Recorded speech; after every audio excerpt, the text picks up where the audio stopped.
di RTM. Ya tuan-tuan, sebab apa orang yang gam tu seram sejuk dengan lagu ni tuan-tuan? Pernah digam? Ya tuan-tuan kan, dia tak benar kan?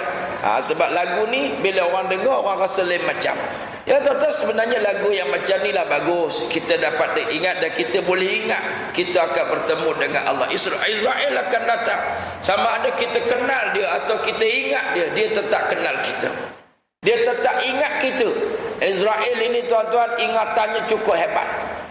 Dia tidak pernah tersilap mencabut mana-mana nyawa manusia. Dia ingat nombor IC kita.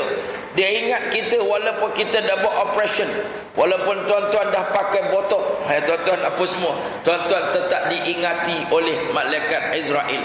Walaupun tuan-tuan ini ada tuan-tuan buat operation dan sebagainya lah muka tuan-tuan, bagi malaikat tak kenal, dia tetap kenal. Ada juga orang pergi buat operasi lubang hidung. Malaikat kata tetap aku kenal lubang hidungmu. Walaupun kau buat operasi tuan-tuan kan, malaikat kenal. Jangan nak lari daripada malaikat. Jadi tuan-tuan, muslimin dan muslimat, kita akan bertemu dengan malaikat Israel. Jadi kalau belum bertemu malaikat, saya nak buat apa? Bersungguh-sungguhlah. Buat apa? Yang pertama, sebelum bertemu dengan malaikat, taubat dulu daripada segala dosa-dosamu. Orang Melayu tuan-tuan terkenal dengan ungkapan nak pergi Mekah nak taubat. Ini orang Melayu. Tuan-tuan, dia simpan duit nak pergi Mekah lepas pencen. Aku ke Mekah nanti aku taubat. Ke Mekah nanti aku balik aku akan tutup aurat. Aku balik daripada Mekah aku akan datang masjid. Aku balik daripada Mekah ini aku akan jadi orang baik. Ini tuan-tuan taubat adat orang Melayu. Sebenarnya tuan-tuan, Allah suruh kita taubat setiap hari, setiap saat. Apabila kita buat salah, terus kita taubat, minta ampun kepada Allah. Allah berfirman, A'udzu billahi minasyaitonir rajim. Ya ayyuhalladzina amanu tubu ila Allahi taubatan nasuha. Asa rabbukum an yukaffira ankum sayyi'atikum wa yudkhilakum jannatin tajri min tahtiha al-anhar. Allah bagi tahu kat kita, hei orang-orang yang beriman, taubatlah kamu kepada Allah taubat nasuha. Mudah-mudahan Tuhan kamu akan hapuskan dosa-dosa kamu.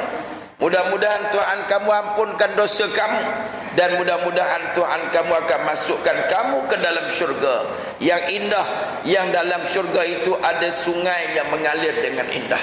Taubat kepada Allah. Apa makna taubat? Kita berhentilah daripada dosa. Jangan malaikat ni tuan-tuan dah cabut nyawa, masa tu baru kita kata, Rabbi laula akhartani ila ajalin qarib fa asaddaqa wa akum minas salihin. Ya tuan-tuan, dah sampai ubun-ubun dah, baru dia kata, ya Allah boleh tangguh kejap tak? Aku nak sedekah, aku nak jadi orang soleh. Tuan-tuan, Nabi pesan kat kita, innallaha yaqbalu taubatal abdi ma lam yugharghir. Ya Allah akan terima taubat daripada hamba ini selagi mana belum sampai ke gharghar. Gharghar ni ke kerengkung. Orang dulu tuan-tuan, taubat dia lagi awal. Sekarang kita umat Nabi Muhammad lagi tak sampai ke pakar kerengkung ini, boleh diterima lagi taubat itu oleh Allah Subhanahu wa taala. Jangan kita kata aku muda lagi. Aku muda lagi tak payah taubat. Jangan. Taubatlah anda sewaktu anda masih lagi bernyawa. Sebab kita tak tahu bila kita akan dipanggil menghadap Allah Subhanahu wa taala. Yang kedua, kata Imam Syafi'i, sebelum kamu jumpa malaikat Israel, sukakan hati orang-orang yang beriman. Tuan-tuan, Nabi sebut dalam hadis, Nabi kata, irham man fil ard yarhamukum man fis sama. Kamu kesian, kamu sayang, kamu belas kepada orang yang berada di atas muka bumi, baru Allah yang di langit sayang kepada kamu. Sukakan hati orang-orang yang berada di keliling kita. Jangan tuan-tuan mati dalam keadaan bini pun meluat, anak pun benci, mak mentua kata pirak boleh belah. Tuan-tuan, tu imam tu saya kira lah. Saya pernah tuan-tuan, satu ketika saya nak pergi ceramah satu masjid. Saya sampai tuan-tuan, saya kebetulan agak lambat, macam malam ni lah saya sampai lambat, dah jauh. Jadi saya sampai sudah semayang. Pada masa itu jenazah masuk maghrib, tuan-tuan kan.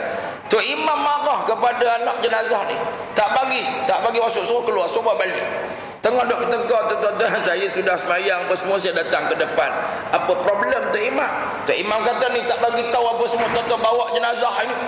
Saya kata Tok Imam semayang je lah kan, tak bagi tahu semayang je. Oh, dia tak puas hati. Tok Imam ni pandai barang, wallahualam. Budak ni memang anak dia tak pernah datang, tak apalah Tok Imam, saya bawa Tok Imam masuk dalam bilik. Saya kata Tok Imam tak apalah, yang tak pernah datang tu anak dia, mak dia dah mati, biarlah kita semayang je lah. Urusan lain tak apalah, kita tolak ansur lah kan. Oh, garang Tok Imam tu kan. Oh, saya tak payahlah. Lepas ni Tok Imam nak counter balik, nak beletir dengan dia, nak saya pergi rumah dia. Sekarang saya kata Pak Imam pergi semayang kan. Pak Imam pun, tuan-tuan, kalau tidak, jenazah ada tempat ni, depan ni nak sembahyang, kita nak ceramah tak boleh, takkan nak ceramah depan jenazah, tuan-tuan kan. Saya kata Pak Imam sembahyang, kan. Alhamdulillah lah, Pak Imam pun menurut sembahyang. Sudah sembahyang, Pak Imam macam tak puas hati je kan. Tak apa, Pak Imam tak puas hati, Pak Imam ikut kawan dia pergi rumah dia, ceramah apa semua. Kadang-kadang kita, tuan-tuan, masa tu nak tunjuk keras, sudut usul dakwah tak kena ya. Memang Nabi SAW pernah tak sembahyang jenazah-jenazah yang tertentu, tapi Nabi suruh sahabat sembahyang. Ya tuan-tuan, kalau ada orang mati berhutang tak bayar, Nabi tak sembahyang jenazah. Sebab apa? Sebagai aktibat dan pengajaran kepada umat, tapi Nabi suruh sahabat sembahyang. Kalau Pak Imam tak nak sembahyang, suruh Pak Bilal jadi imam dan sebagainya. Jadi tuan-tuan muslimin dan muslimat, kita ya jangan sakiti hati orang-orang yang beriman sebelum kita mati. Ya, ramai orang sebelum dia mati dia sakiti orang banyak, tuan-tuan. Dalam satu hadis Nabi pernah tanya sahabat-sahabat. Nabi tanya, atadruna manil muflis? Sahabat-sahabatku, kamu tahu tak siapa yang mati dalam keadaan muflis? Siapa muflis? Siapakah orang muflis? Bankrupt.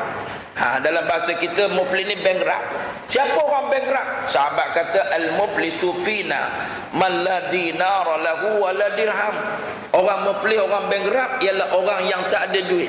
Dinar tak ada, dirham pun tak ada, RM tak ada lah, tuan-tuan, tak ada duit. Ini orang bankrupt. Memang di pandangan kami itulah tak ada duit ya Rasulullah. Nabi kata tak, yang muflis sebenar-benarnya ialah man laqiyallah, orang yang bertemu dengan Allah Subhanahu wa taala ya dalam keadaan dia ada dosa dengan orang banyak. Qad syatama hadza, dia telah maki orang ni. Wa qadhafa hadza, qadhafa hadza ni makna dia qazaf, dia tuduh orang tu. Dia pergi sumpah kat masjid mana-mana, wallahi wa billahi wa tallahi, dia ni buat bisnis lujah, dia berzina. Tuduh orang zina ni, tuan-tuan, itu namanya qazaf. Tuan-tuan, qazafa hadza. Ya tuan-tuan, orang boleh tuduh orang berzina ni dalam kes suami isteri saja boleh ada sumpah. Ya tuan-tuan, dalam kes sumpah ni, ya kalau tuan-tuan nak tahu lah, sebab saya selalu ulas bab sumpah-sumpah ni sebab orang nak tahu. Mungkin ustaz lain dah ulas lagi lah tuan.